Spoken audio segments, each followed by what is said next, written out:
মাদারীপুর এক আসনের সংসদ সদস্য সাইদুদ্দিন আহমাদ হানজালা সম্প্রতি একটি বক্তব্যে বলেছেন, আমি হানজালা খোঁচাখুচি করলে বিএনপি এ দেশে থাকতে পারবে না।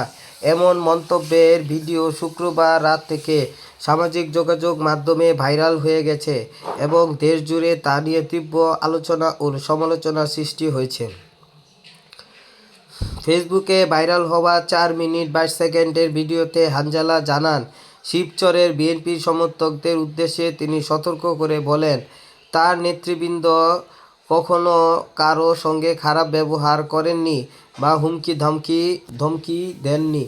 হানজালা বলেন, তার শান্ত থাকা মানে দুর্বলতা নয়, বরং তিনি শিবচরের মানুষের সঙ্গে শান্তিপূর্ণভাবে কাজ করতে চান।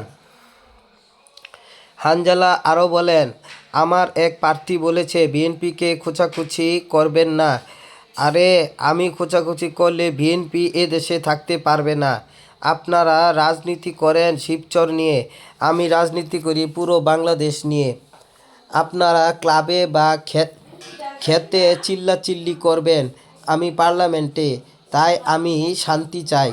তিনি বলেন, তিনি নতুনত্বের রাজনীতি চান এবং প্রতিহিংসা বা আধিপত্য ভিত্তিক রাজনীতি শিবচরে হতে দেবেন না। এছাড়া হানজালা জানিয়েছেন, তার জায়গায় যদি অন্য কেউ হতো তাহলে স্থানীয় মানুষদের স্বাধীনভাবে চলাফেরা করতে দিতেন না। তিনি শিবচরের মানুষকে বাক স্বাধীনতা দিয়েছেন এবং আগের এমপির সময়ে এই সুযোগ ছিল না।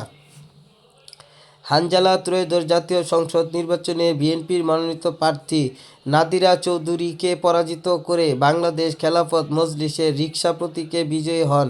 বর্তমানে উপজেলায় তার একটি ভিডিও নিয়ে ব্যাপক আলোচনা সমালোচনা হচ্ছে।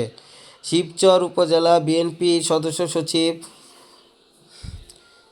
সোহেল রানা মন্তব্য করেছেন, হানজালার বক্তব্যের লক্ষ্য শিবচরের উগ্র রাজনীতির উত্থান ঘটানো হতে পারে।